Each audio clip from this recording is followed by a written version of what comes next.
From the early 2010s, Hollywood seemed obsessed with revisiting classic action movies from the 1980s and 1990s through remakes and reboots. Films like Point Break, RoboCop, and Conan the Barbarian were all given new life, as studios believed that remaking beloved classics was a financially safe bet. However, despite the nostalgia factor, these remakes frequently failed to impress at the box office and were often met with harsh criticism. The 2012 remake of Total Recall fits into this trend. Today, let's take a detailed look back at this film, examining its background, why it struggled commercially, and sharing my personal thoughts on the project. The 2012 Total Recall is a remake of the much-celebrated 1990 film of the same name, which itself was adapted from Philip K. Dick's 1966 short story, We Can Remember It For You Wholesale. The original 1990 film was penned by Gary Goldman, Dan O'Bannon, and Ronald Shusett, and starred Arnold Schwarzenegger under the direction of Paul Verhoeven. The making of the 1990 movie is a fascinating tale of persistence, as it spent over 16 years in development hell and underwent around 40 script drafts, with numerous actors and directors attached at various times. When it was finally released, it became one of the most expensive films of its time, but also a massive critical and financial success, influencing the sci-fi action genre for decades. The idea to remake Total Recall first surfaced at Columbia Pictures in early 2009. Soon after, Kurt Wimmer, known for writing Salt, was hired to write the script for the remake. By 2010, Len Wiseman, recognized for his work on the Underworld series, was brought on board to direct.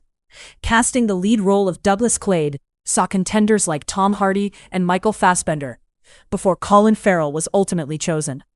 Interestingly, Farrell had a prior connection to Philip K. Dick's world, having appeared in the 2002 film Minority Report, which was loosely based on Dick's story and initially conceived as a sequel to the original Total Recall. Scarlett Johansson was initially considered for the female lead role opposite Colin Farrell, but declined due to her commitment to the Avengers film, a decision that turned out well for her career.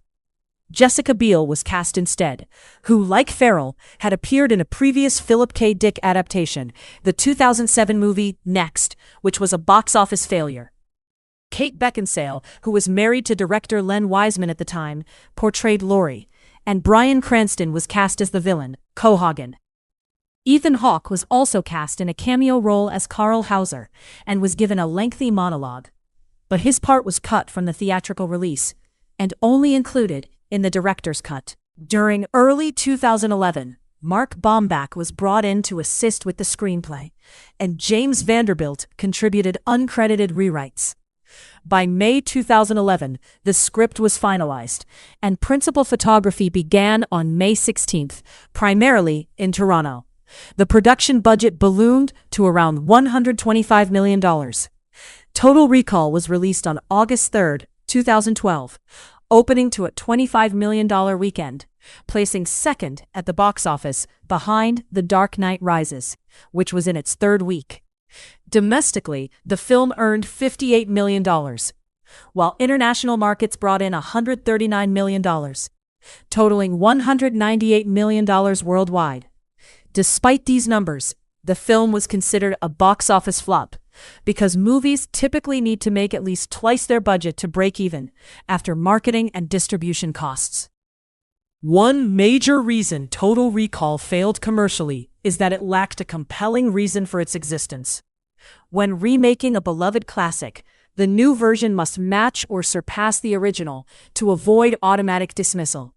This problem was widespread among many 80s and 90s action remakes released around the same time, such as the 2012 Red Dawn, 2014 RoboCop, 2015 Point Break, and 2011 Conan the Barbarian, all of which underperformed both critically and commercially. Even the 2012 Dredd reboot, which gained cult status and positive reviews, failed at the box office. The only remakes seeing consistent success were Disney's live-action adaptations, largely because their primary audience, children, tend to have less discerning tastes compared to adult viewers. Another critical issue was that the 2012 Total Recall could not claim to be a fresh adaptation of Philip K. Dick's original story. It was clearly a remake of the 1990 film, rather than a new take on the source material. By contrast, movies like Edgar Wright's The Running Man adaptation avoided a direct remake and stuck closer to the original story, making them feel like new adaptations. This lack of originality made the 2012 film feel redundant and unneeded. Competition at the box office also worked against Total Recall. It opened behind The Dark Knight Rises, one of the highest-grossing films of the year, which was still dominating theaters in its third weekend. The following week, The Bourne Legacy debuted at number 1, pushing Total Recall down to 5th place. The week after that, The Expendables 2 topped the box office, sending Total Recall plummeting to 10th place. With so many strong action films playing simultaneously, the remake struggled to stand out, especially when those competitors offered superior entertainment value. Critically, the 2012 Total Recall was poorly received. It currently holds a 30% critic score and a 47% audience score on Rotten Tomatoes, a 6.2 out of 10 rating on IMDb, a 43% on Metacritic, and a 2.5 out of 5 on Letterboxd. Even Arnold Schwarzenegger, the star of the original film, criticized the remake in a 2019 interview, calling the idea of remaking it stupid. The film failed to resonate with audiences and never gained the positive word-of-mouth buzz needed to sustain box office momentum. Now, let's delve into why this remake may have failed to connect with viewers. Before that, here's a quick plot summary for those who haven't seen either version. Spoiler alert ahead. Set in a distant future after an apocalyptic event rendered much of the Earth uninhabitable, the only livable areas are the United Kingdom and Australia, connected by a massive elevator system. Douglas Quaid is an ordinary man yearning for adventure. He visits a company called Recall, which implants fake memories to let people experience virtual vacations. Quaid chooses a fantasy where he is a secret agent on Mars. However, the procedure triggers suppressed memories, revealing he actually is a secret agent whose memory was erased. The government hunts him down, and he embarks on a thrilling mission to reclaim his true identity, falls in love with a woman from his past, and foils a sinister government plot to invade Australia. But in true Total Recall fashion, it leaves the audience wondering if it was all just a memory implanted during the recall procedure. Personally, I'll struggle to get invested in this remake. Despite the story and characters being nearly identical to the original, the execution fell flat. This illustrates how critical the delivery is in storytelling. As I mentioned in my previous video about the RoboCop remake, you can evaluate this film from two perspectives: on its own merits and as a remake. On its own, I didn't enjoy it, though I could see why some might. As a remake, however, it is a disaster. It took a beloved classic with strong name recognition and managed to make it worse in nearly every way. That said, there were some aspects of the 2012 Total Recall I appreciated. The action sequences were occasionally entertaining and featured creative elements, like the scene involving moving elevator boxes.